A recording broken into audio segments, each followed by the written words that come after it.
Bismillahirrahmanirrahim. Assalamualaikum warahmatullahi wabarakatuh. Rekan-rekan semuanya dimanapun Anda berada, semoga dalam keadaan sehat walafiat dan senantiasa dalam lindungan Allah Subhanahu wa Ta'ala. Amin ya Rabbal 'Alamin. Jumpa lagi bersama saya Agus Nur Komarudin. Kali ini kita akan melanjutkan pembahasan sekaitan dengan materi analisa dan perancangan sistem informasi. Kali ini adalah pertemuan atau tutorial yang kedua, di mana lanjutan dari tutorial 1 atau pertemuan yang sebelumnya kita sudah membahas tentang terminologi analisa sistem. Jadi pada pertemuan yang kedua ini kita akan membahas tentang data flow diagram. Rekan-rekan yang saya hormati, sebagaimana yang telah kita pelajari pada pertemuan sebelumnya, bahwa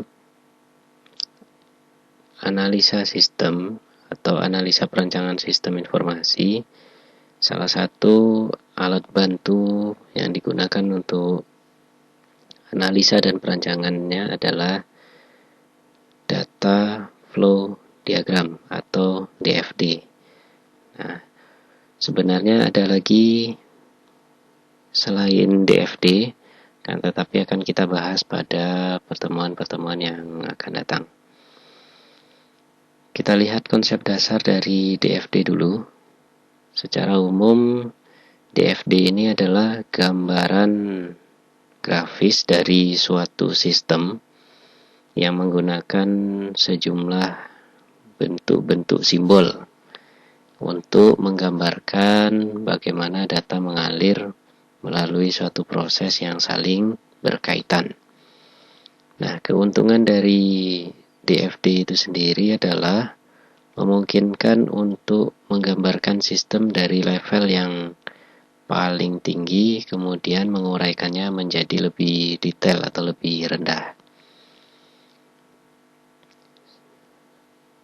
Sesuai dengan di pengertian tadi, karena akan melakukan atau menggambarkan sistem informasi ke dalam bentuk simbol-simbol, maka simbol yang digunakan dalam DFD terdiri dari 4 simbol.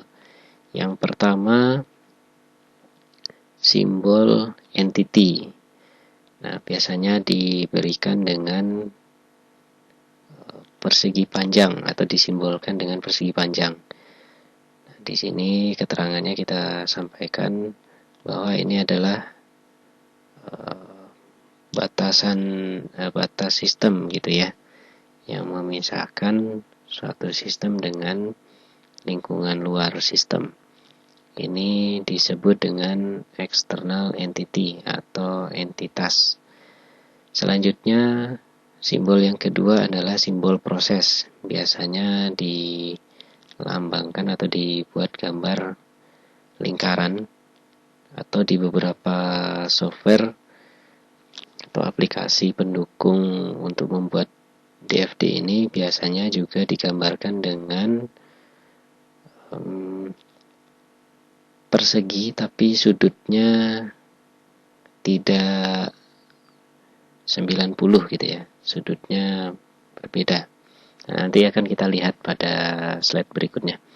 Kemudian yang ketiga adalah arus data atau data flow. Ini diberi tanda panah atau digambarkan dengan arah panah masuk ke dalam proses atau keluar dari proses, biasanya seperti itu. Nah, yang terakhir ini adalah data store atau simpanan data. Biasanya diberi lambang dengan seperti berikut, hampir sama seperti entity, tapi salah satu sisinya terbuka. Atau bahkan ada juga yang menggambarkan dalam beberapa software pendukung hanya garis atas dan garis bawah, sementara garis kiri dan kanan tidak digunakan. Ini merupakan gambaran simpanan data atau file gitu ya, yang boleh juga disebut sebagai database. Nah, selanjutnya kita sampaikan untuk aturan main dalam pembuatan DFD ini. Jadi tidak sembarangan. Yang pertama, tidak boleh menghubungkan antara external entity dengan external entity yang lain. Maksudnya ini cukup jelas teman-teman. Jadi yang peta persegi panjang tadi tidak boleh langsung dihubungkan. Nah, ini illegal data flow ini. Pasti salah. Jadi yang benarnya adalah, nah seperti ini. Ini boleh dibuat lingkaran atau boleh dibuat proses yang pada lambang yang kedua tadi, tidak mesti lingkaran. Ada beberapa software yang membuat seperti ini. Jadi ada entity yang ini dihubungkan dengan proses dulu, baru dihubungkan dengan entity yang lain. Ini yang benar. Selanjutnya, tidak boleh menghubungkan antara data store yang satu dengan data store yang lain secara langsung gitu ya. Contoh seperti ini. Ini data store 1 dihubungkan dengan data store 2, tidak boleh langsung. Kan tetapi boleh dihubungkan melalui sebuah proses seperti berikut. Kita lihat yang berikutnya teman-teman. Tidak boleh menghubungkan data store dengan external entity secara langsung maupun sebaliknya. Nah, seperti ini. Ini tidak boleh data store dihubungkan dengan external entity. Atau kebalikannya. Yang benar adalah seperti berikut. Mesti diberi sebuah proses dulu, ya. Atau sebaliknya gitu ya, yang seperti ini. Nah, setiap proses harus ada data flow yang masuk dan ada juga data flow yang keluar. Ini panah maksudnya teman-teman. Ada panah masuk dan ada panah keluar. Oke. Ini aturan mainnya. Jadi ingat-ingat teman-teman. Kalau lupa dipelajari lagi slide berikut aturan main dalam pembuatan DFD. Ada 4. Nah, kita lanjutkan dengan teknik membuat DFD sendiri.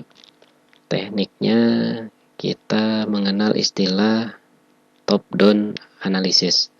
Jadi artinya DFD ini dimulai atau membuatnya dimulai dari tingkat yang tinggi ke yang rendah. Maksudnya tingkat yang umum, kemudian diuraikan lagi menjadi tingkat atau ke dalam bentuk tingkat yang lebih detail gitu ya, atau lebih rendah. Jadi analisanya dikenal dengan istilah top down. Selanjutnya dalam membuat DFD yang kedua tekniknya adalah jabarkan proses yang terjadi sedetail mungkin sampai tidak dapat diuraikan lagi. Ini pada tahap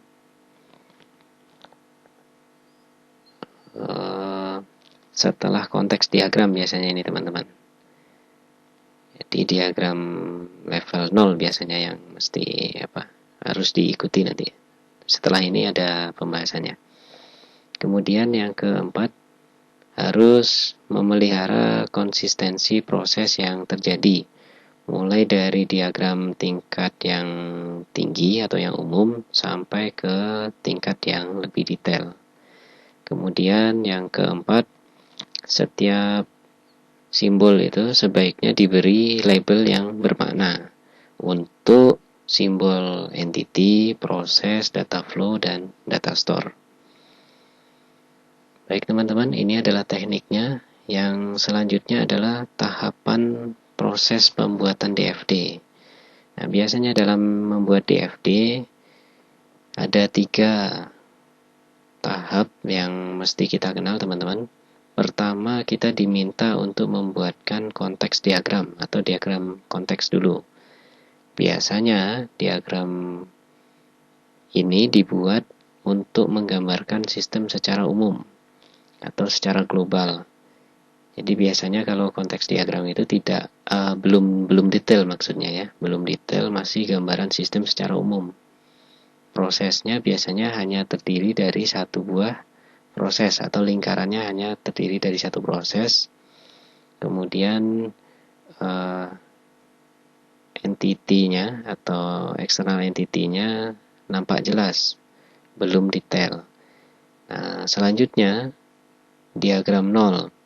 Nah, diagram nol ini dibuat untuk mendetailkan gitu ya, atau menggambarkan tahapan-tahapan proses yang ada pada diagram sebelumnya, yaitu diagram konteks atau konteks diagram secara lebih terperinci.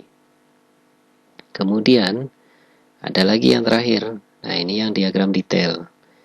Diagram ini dibuat untuk menggambarkan arus data secara lebih mendetail lagi dari tahapan proses sebelumnya, yaitu proses pada diagram nol. Jadi diingat-ingat teman-teman, DFD itu tahapannya terdiri dari 3. Pertama konteks diagram, diagram nol, dan diagram detail.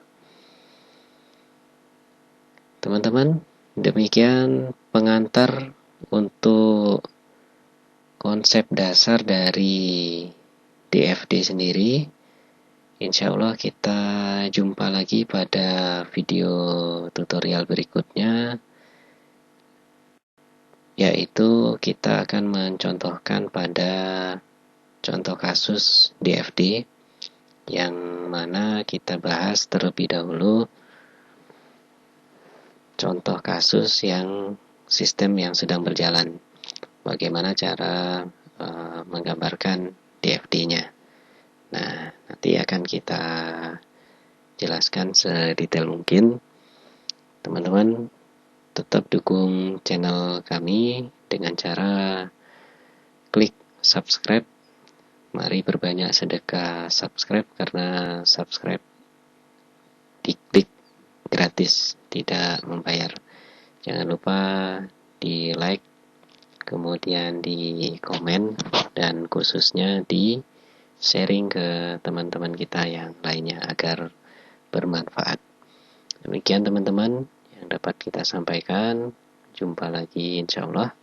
Kita tutup. Billahi taufiq wal hidayah. Wassalamualaikum warahmatullahi wabarakatuh.